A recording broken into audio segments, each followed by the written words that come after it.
안경을 쓴 지도 한 30년이 벌써 넘은 것 같습니다. 안경을 쓰고 살다 보면 참 불편한 것이 한두 가지가 아니지요. 그런데 그런 중에 에피소드가 몇 가지가 있습니다. 제가 안경을 쓰고도 쓰고 있는 줄 모르고 행동할 때가 있더라고 하는 거죠. 안경을 쓰고 안경이 어디 있나 찾아다닌 적도 몇 번 있어요. 안경을 썼다는 사실을 인식하지 못하고 내 안경 어디 있지? 하고 안경을 찾는 경우들이 한두 번 있었던 것 같아요. 그런가 하면 안경을 쓰고 있는 줄 모르고 세수하려고 하다가 다친 적도 있고요. 아마 안경을 쓰신 분이라면 한두 번쯤은 이런 비슷한 경험이 있으시리라. 어떤 분은 손에 안경을 들고 안경 어디 있지 하고 찾아다니셨다고 하는 얘기도 들은 적도 있고요.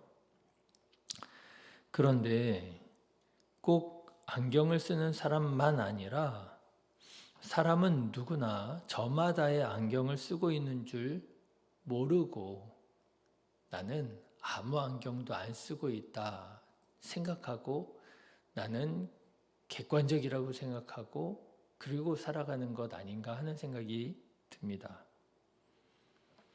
나는 안경 안 쓴 줄 알지만 아니더라는 거죠. 실제로는 나도 어떤 안경을 쓰고 있더라고 하는 거죠. 그런데 나만 모르고 있는 경우가 얼마나 많은지. 그런데 여러분, 이런 안경을 벗고 정말 현실을 제대로 볼 수 있는 한 가지 방법이 있다 생각합니다. 그게 뭐냐면요.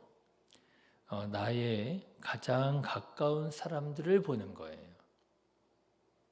내가 지금 어떤 사람과 가까이 지내고 있느냐? 지금 나와 가장 가까이 있는 사람들은 지금 어떤 형편을 하고 있느냐?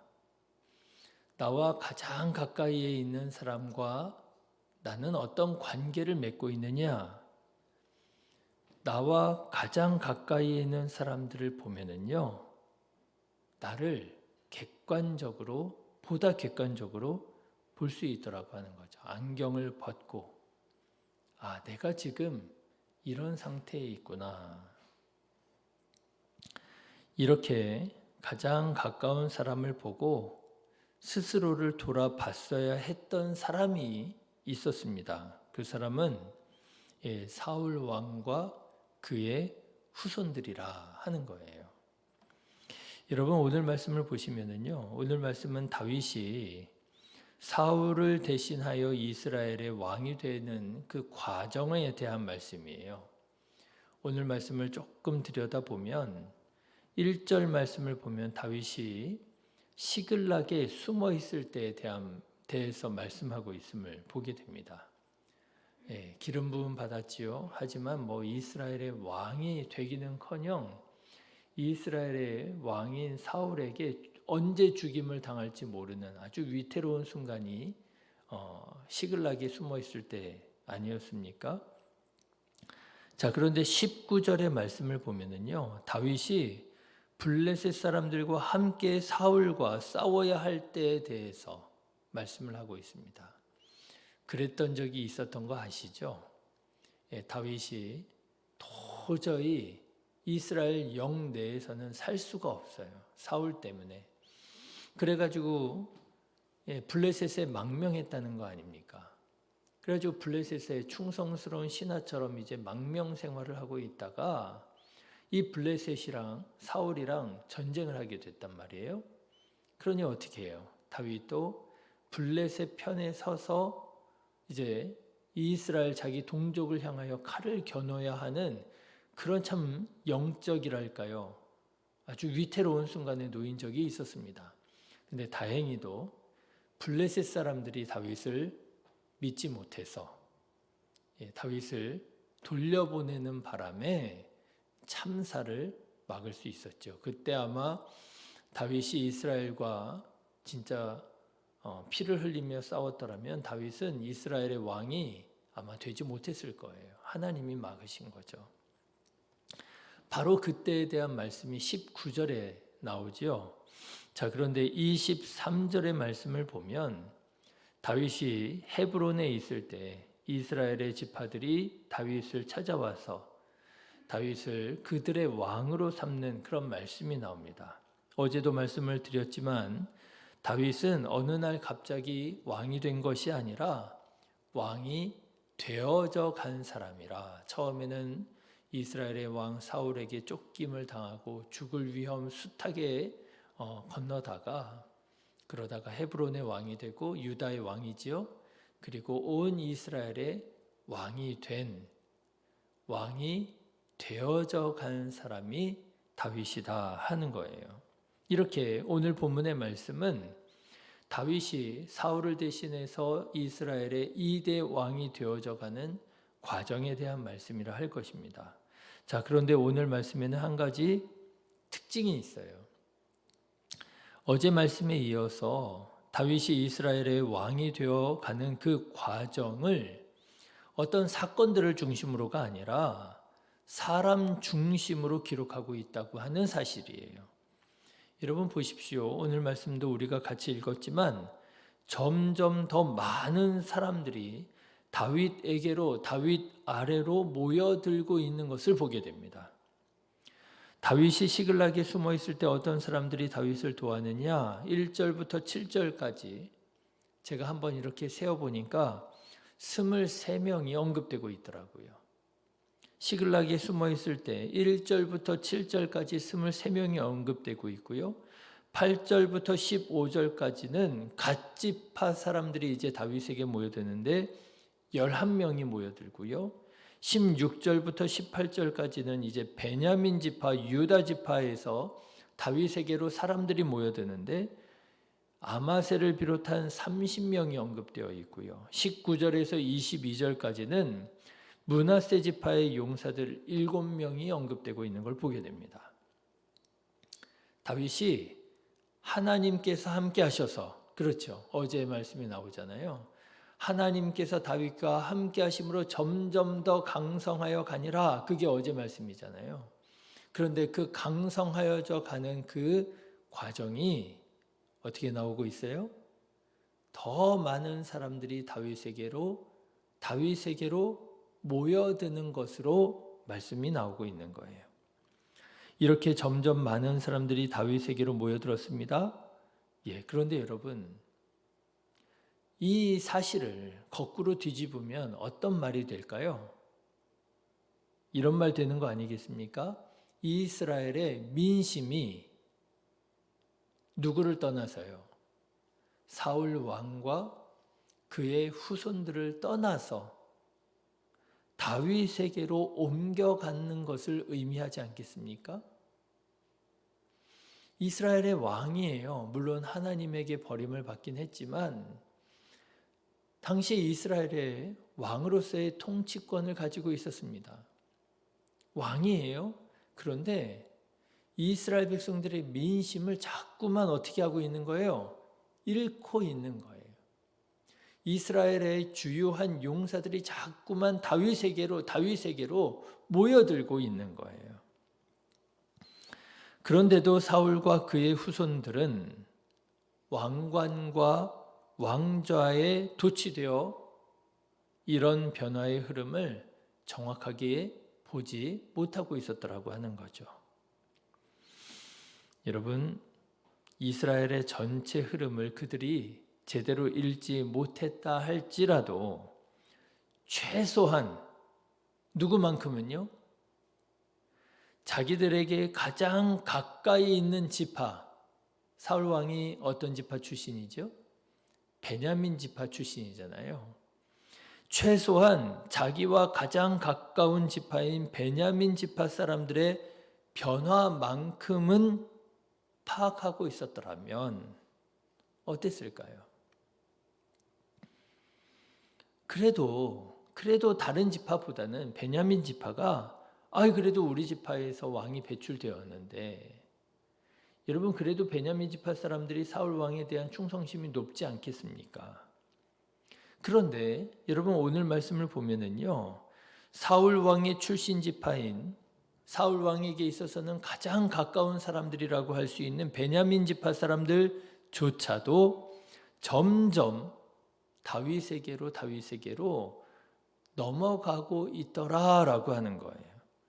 오늘 본문의 말씀은 사실 이 사실을 우리에게 정확하게 보여줍니다. 대표적인 말씀을 좀 찾아보자면요. 29절의 말씀을 한번 보십시오. 29절의 말씀을 보면 이렇게 되어 있잖아요.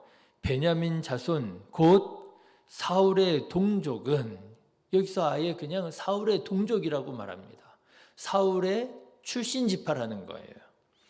베냐민 자손 곧 사울의 동족은 아직도 태반이나 사울의 집을 따르나 그 중에서 나온 자가 3,000명이라. 여러분, 이게 무슨 말입니까? 사울의 출신 지파인 베냐민 지파조차도 50%는 누구를 따르고 있다는 거예요? 다윗을 따르는 자들로 넘어왔다는 거예요. 사울에게 있어서 가장 가까운 사람들조차도 사울을 떠나가고 있었더라고 하는 거예요. 그리고 대표적인 인물 두 사람을 또 소개하는데요. 그 첫 번째 인물은 2절과 3절에 나오는 아히에셀입니다. 여러분 2절과 3절을 한번 보십시오. 그들은 활을 가지며 좌우 손을 놀려 물매도 던지며 화살도 쏘는 자요. 베냐민 지파 사울의 동족인데, 그죠? 그 이름은 이러하니라. 그 우두머리는 아히에셀이요 하면서 사람들이 쭉 나오잖아요. 베냐민 지파 사람들 중에서 용사들이, 아히에셀을 비롯한 여러 용사들이 다윗에게로 넘어가고 있었더라는 거예요.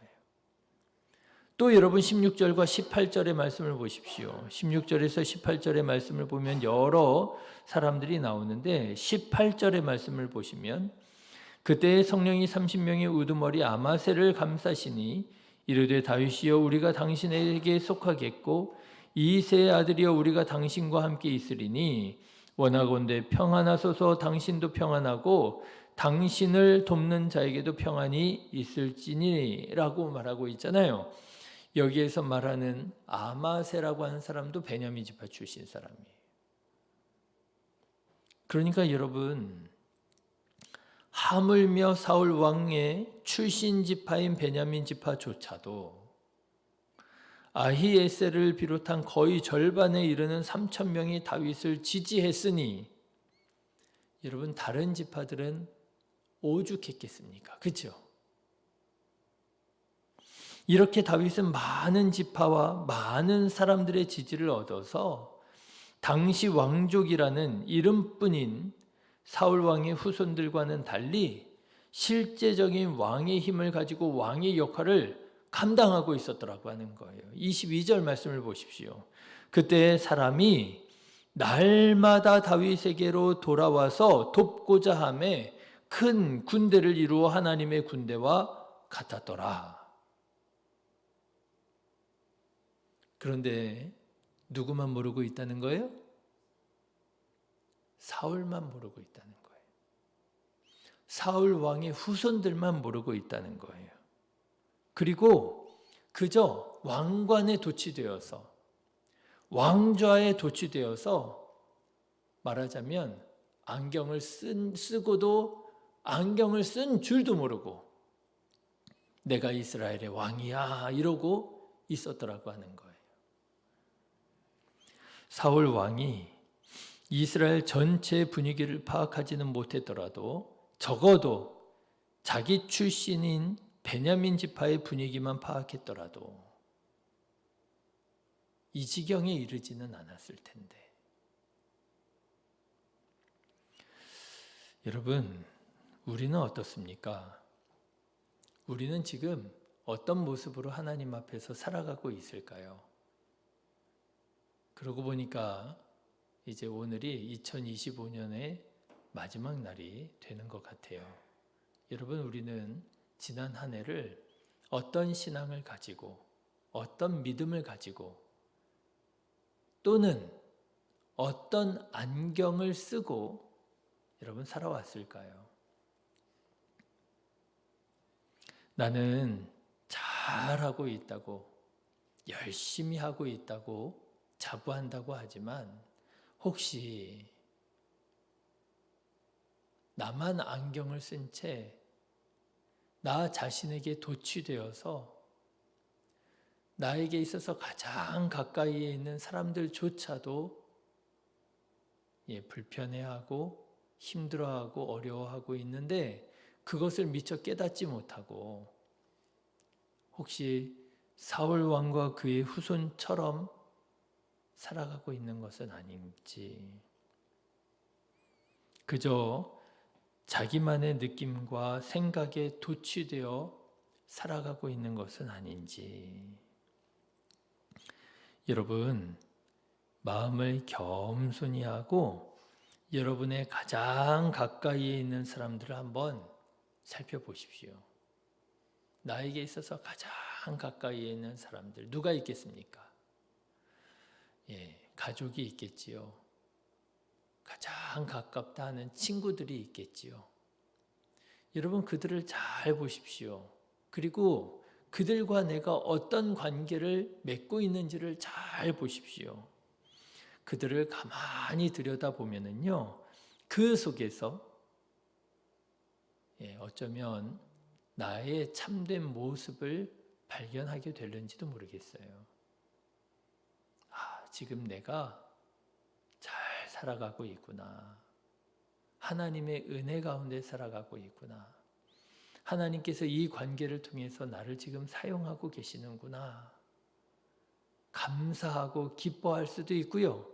아니면 내가 지금 뭔가 문제가 있구나. 나에게 지금 뭔가 신앙적인 지금 장애물이 있구나. 내가 극복해야 할 죄의 문제가 있구나. 내가 이렇게 살면 안 되겠구나. 깨닫는 바가 있을 수도 있고요.